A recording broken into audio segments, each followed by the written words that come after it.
7:44 a.m. on the 17th of May, Thursday, 17th of May. About 15 minutes ago, I woke up. I was having a dream, and I've never had really had a dream like this one before. It's where I just suddenly found myself around a load of people. It was almost like an academy of people who were involved in kind of like some kind of martial arts or something, but the focus was on it. They were just like people sat around, and they were being told to do multiplications in 81s. Don't know why 81, but it's just like, rather than just like, just like a big number, and then they were trying to like, it was like, it's kind of trying to a way of expanding the mind, is thinking bigger. So doing like multiplications of 81, 9 times 9, 81 times I don't know how it worked out, but they were working out multiplications on a big scale, and what it was like 81 times 9 or 81 times 81. And the guy, the guru, was saying to him, if you think big, not word for word, but it was like he was getting across, like the bigger you think, if you think on a bigger scale, it helps your mind overcome. Just think positive, and think on a bigger scale. It helps expand your mind to think bigger and to think more positive. And as soon as he said that, I was targeted to the heart with a potent attack, and the area on my left side of my breast tightened up in a single pulse attack. It was quite potent. So as soon as that message got across from this guru, whoever it was, that doing this seems to like expand your mind and help you think positive, and you can overcome anything. And that's what he said. You can overcome most things. And then suddenly I was targeted to the heart with not a very potent attack that lasted a few seconds. Just blatant responsive, and that's been going on in recent days. It's been going on for a long time actually, but not every day. But I'm getting like dreams like this that suddenly manifest, and then it's almost like they're being, I don't even know where that one come from. I've never had any dream like that before, and it's just like the shit's being transmitted into my head, and so that they've got the stimuli, and then they're ready for the response as well. So not only they're creating the stimuli in my mind, so that then they can respond to it. So none of it is mine. It's not my thinking. It's not my thoughts. It's not my creation. This dream, it's transmitted. It's a prefab dream, which has got the ready-made response. And it's being transmitted by this technology, this V2K technology. Because the response was instant. As soon as the guru said you can think, it helps you think positive, you can overcome any obstacle.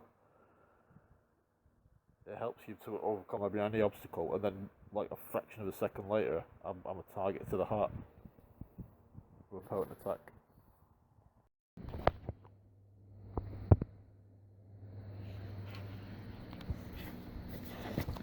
Okay, I've just been in the bathroom reading, continuing the book which I've now finished. It's mid-afternoon on the Friday the 17th of May 2024. The book I've been reading for a couple of months now, a few months, is The Serious Mystery by Robert Temple. I've nearly finished. I'm on page 587. I think it finishes soon after 600s, so I haven't got much left of the book. In fact, that's the bibliography there, so I've got basically that much, how many pages, not just a handful of pages. So I started reading from this point here on page 586 through 587, and then part of 588. I've just got the top couple of lines of 588.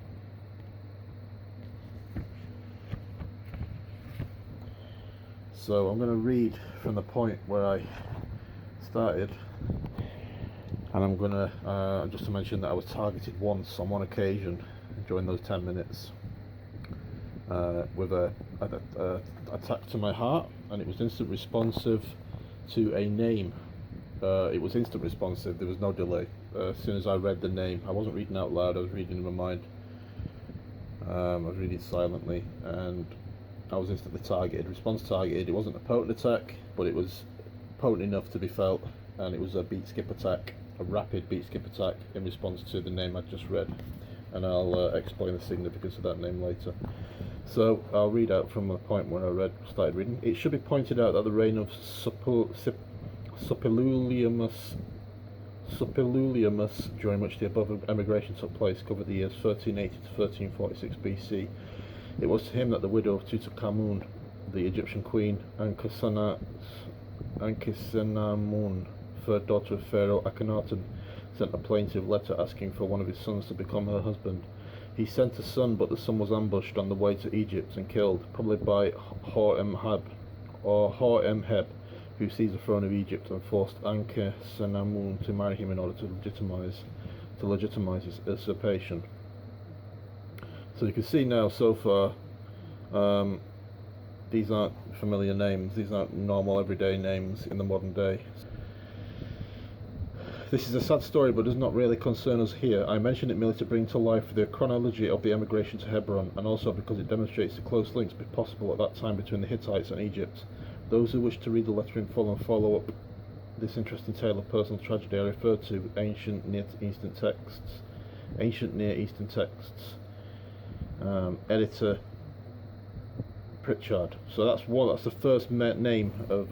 That's the first mention of a name, reference of a name that you know could be someone I know. It could be somebody. It's not. I don't know anybody called Pritchard, but that's the only name so far. I mean, I don't know anybody called Akhenaten who has a surname Akhenaten or Suppiluliumus or Ankhesenamun. So I don't know anybody with them surnames, but you know, the more likely surname I would be familiar with would be Pritchard. So there'll be nothing happened there at that stage. However, the Hittite emigration to the reign of Suppiluliumus cannot have been the original Hittite settlement at Hebron. For if Abraham met Hittites when he arrived at Hebron, and there's another name, Abraham could be a popular surname. Well, not popular, but it could be a surname, but still, no targeting. And then there must have been Hittites that for several hundred years before the reign of Suppiluliumus, which extended 1380 to 1346 BC. We'll learn from George Roux. So there's a reference to another name there, George Roux, in his book Ancient Iraq. Abraham and his family came from Ur in Sumer to Hebron in Canaan, probably about 1850 BC, and there are good reasons for placing Joseph's migration to Egypt during the Hyksos period, 1700 to 1580 BC. Despite the fact that there can be a case made for Abraham's Ur being a different Ur, the main point is the dates. For Abraham went to Hebron and met Hittites already there 500 years before the emigration, which Gurney mentions. And then I was targeted. As soon as I read the word Gurney, I didn't say it out loud, as I say. I was reading silently, and as soon as I read the name Gurney, I was targeted to the heart with a beat skip attack, instant responsive. Before it even got into the next word, which was mentions. Gurney mentions. So, the significance of Gurney is that was the surname of the tutor I had on the HND graphic design course in the first year. She was the course tutor for the first years. And that was 1996. No, it wasn't. It was 1996. Late 1996, September 1996 is when I started that course, and I was on that course all the way through to Christmas the following year, 1997. And that was the name of my course tutor on the graphic design course, on the packaging design. It was more packaging oriented. In Somerset, 200 miles away from where I lived. So that was the name of the course tutor, and I've just been targeted to the heart. And you know, at that stage, I'm not under surveillance. I shouldn't be under surveillance because, you know, I'm not a terrorist. There's no reason to have me under surveillance in 1996, 1997. I'm not a terrorist. I'm not hatching a plot to blow up some buildings or you know, I've not got an evil terrorist plot hatched. I'm not in the process of doing that. There's nothing to have me, and there's no reason to have me under surveillance. Yet they seem to know the name of my tutor in order to response target me while I'm reading a book, like 30 years later, almost 30 years later, since I had any contact with that teacher. So this was 1996, 1997, mostly 96 and 97. So how can they possibly know? I've not mentioned that name since I left the college. I've not had any cause to mention that name to anybody. The only person who knows that name is me, Gurney. She was called Liz Gurney, and she was my course tutor. Well, this was 1996-97 when I last had any contact with that tutor. 30 years, almost 30 years has elapsed since then. So, you know, if I'm under surveillance then, that they know that my tutor was called Gurney. In other words, they know everything about my life. They know every single person I've ever come into contact with in my entire life, it seems, to know their names in order that they can response target me, including family members. Then that would suggest that I've been under surveillance since birth. It's been like I said, like I suspect, it's been from birth. This kicked in from birth. I was targeted from birth. I was placed on the program from birth, and they were going to have me under surveillance. Because there's no reason in 1996 to have me under surveillance. You know, all I'm doing, I'm trying to get on in life and get a job and get a career started for myself. And you know, why would I be under surveillance? I'm not a terrorist. There's no reason to have me under surveillance. You know, I met my girlfriend in '96 on the course, and you know, we were making plans to be together, and we had a child the following year. It was in 1998 she gave birth, and we were then making plans to be together and start a family, and get married. But certainly not a terrorist or anything else. So why would I be under surveillance? The only way you could possibly know that I have ever known the name Gurney, that Gurney has any relevance, is knowing that that was the surname of my course tutor in 1996 on the graphic design course, on the HND design course in the first year, 1996-97. That means that means I was under surveillance. And if I was under surveillance then you know, I'm only 20. I'm in my early 20s then it's likely that I would have been under surveillance since birth, my entire life. And I've got evidence that points to that as well. So watch this space. I'll upload stuff. And I've been targeted to the heart two times while I was doing that commentary, and also in addition to that, targeted while I was reading the book in the bathroom a short while ago, which is the point of this video.